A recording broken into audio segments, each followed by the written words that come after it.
Күйеуім іссапармен қалаға кеткен. Үйде жалғызбын, үнсіз түн. Үстімдегі жеңіл жамылғымен мені де, ойымды да жалаңаштап тұрғандай. Тәнім соңы не боларын білсе де, біреудің ыстық құшағын аңсап тұрғанын сездім. Кенет есік сықыр етті. Кешір, терезең ашық тұр екен, жел кіріп кетер дедің бе? Деді бір таныс дауыс. Қайным. Иә, ауылдан келіп ағасының үйінде қонып жүреді. Мен тек көрпені жаба салайын дегенмін. Қолындағы көрпе тіземнен сырғып жоғары көтерілді. Сол сәтте ар ұятта тән де үнсіз қалды. Көрпе бойымды түгел жапты, бірақ иісі. Иә, сол иіс менің ішкі жан дүниемді қозғалтты. Ол иіс еркектің иісі еді. Күйеуімде жоқ, бір ерекше иіс тым жақыннан сезілді. Қатты тоңып кеткен шығарсың, деді ол, жай ғана. Дауысы жұмсақ еді, бірақ ішіндегі отты мен ғана сезіп тұрдым. Мен үндемедім. Ол тіземнің үстіне қолын қойды. Қолының салмағы емес, жылуы ішіме сеніп кеткендей. Шынымен де, сен жалғызсың. Мен көзімді жұмдым. Қолы жамылғының астына баяу сырғып кіріп кетті. Тілім үнсіз, тәнім оянған. Тек жүрек дүрсілімен тыныстың ауырлағаны естілді. Ол үстіме шыққанда мен бір сәтке қарсыласпақ болдым. Бірақ бәрі кеш еді. Ар ұят сол сәтте бір бұрышқа тығылып қалған. Ал тән үнсіз келісті. Таң атты, жастық сәл дымқыл, тер ме әлде көз жасы ма білмеймін. Жанымда ешкім жоқ, тек көрпе астында бөтен иістің ізі қалған.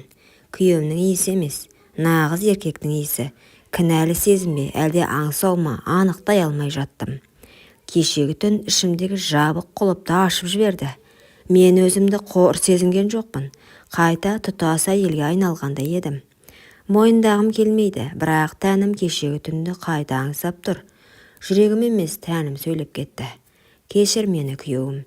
Сенде осы үнсіздік, осы от болмаған секілді. Кенет есік ашылды. Ас үй жақтан қайнымның даусы естілді. Шәй дайын, ұйықтап қалған жоқсың ба? Мен үндемедім, себебі даусынан бұрын оның иісі кіріп келіп жатқандай болды. Шәй үстінде үнсіздік үстем болды. Ол көзіме тура қарамады. Мен де. Бірақ арасындағы от сезіліп тұрды. Көйлегімнің ішінен өзімді бөтен, бірақ ерекше сезініп отырдым. Тәнім басқа біреудің ізін ұмытқысы келмейді. Түн тыныш өтті ме, деді ол ақырын. Даусындағы салмақ. Кеше мені құшақтаған қолың дауысы секілді шықты. Жаман емес, дедім, қысқа ғана. Қасық пен кесенің дыбысы ғана естіліп тұр. Ал ішімде құмарлық оты қайта тұтанып келе жатты. Ол орнымнан тұрып, қасымнан өтіп бара жатып, иығыма жеңіл тиіп кетті. Сол ғана еді, менің бүкіл жан дүниемді қайта оятты. Ол менің тәнім емес, жанымның ең әлсіз тұсына тиіп кеткендей сезіп тұрдым. Кешегі түн кездейсоқ емес еді. Ал бүгін тәнім тағы да соны қалап тұр. Ар ұятта әлсіз екен, себебі екеуі де үнсіз. Сол күні күйеуім хабарласты. Ертең таңертең қана қайтамын. Үнімде сағыныш жоқ, жай бір күнделікті дауыс. Ал менің ішімде дауыл. Кеше мені алғаш рет толық әйел сездірген адам дәл қазір төргі бөлмеде отыр. Кеш, үй тыныш, жарықты өшіріп өз бөлмеме өттім. Төсекте жатсам да ойым басқа бөлмеде. Әр тынысым оны аңсау. Тәннің әр түйірі соны қалайды. Есіктің сырттан жай ғана тарс жапты, аяқ дыбысы тоқтады. Сосын жаймен есік ашылды. Үн жоқ, тек дем, терең, ыстық. Ұйықтап қалдың ба?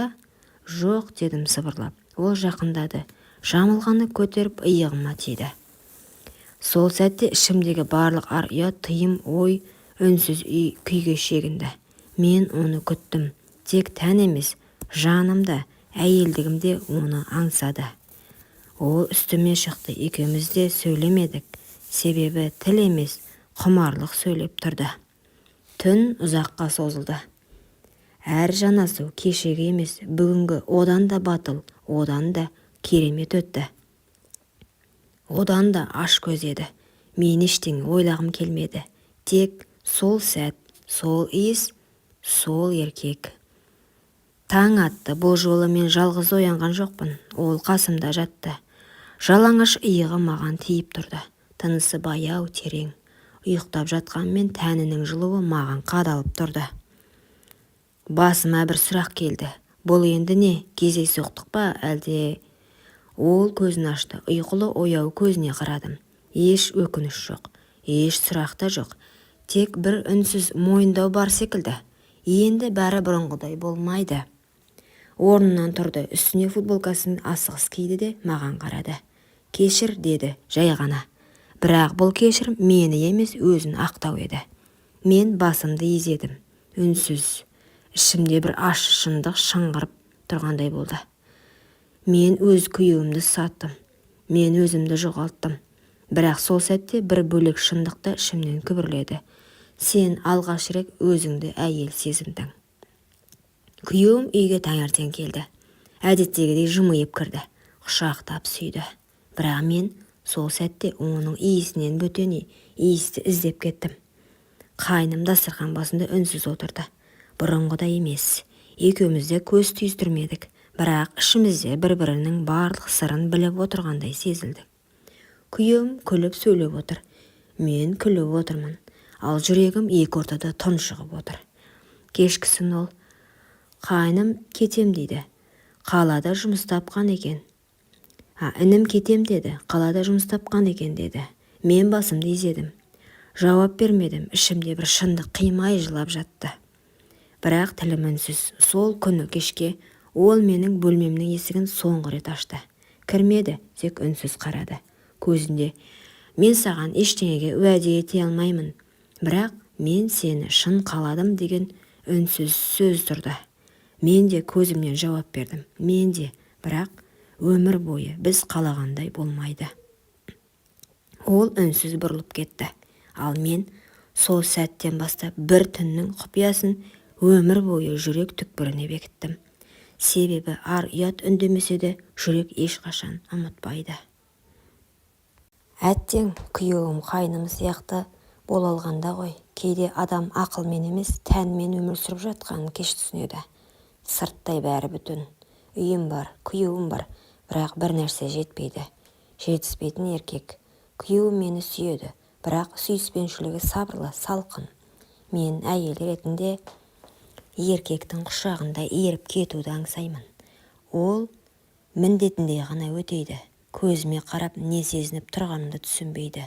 Ал қайным қараған жанарынан бастап құшағына дейін мені аңсау бар. Бір рет, бір-ақ рет сезіндім оны. Бірақ сол бір түн мені мүлде басқа әйелге айналдырып жіберді. Түнде күйеуімнің құшағында жатып қайнымды ойлау күнә екенін білемін. Бірақ ой тоқтамайды. Тәнім оның жанасуын, демінің ыстығын, сенімді еркектің аңсайды. Мен ажыраса алмаймын, күйеуімді қимаймын. Ол менің өткенім. Бірақ қайным менің әйелдік болмысымда оятқан тыйымды қалауларым. Екеуінің ортасында тұрып қалдым. Арым мен аңсарымның арпалысында үнсіз ғана өртеніп келемін.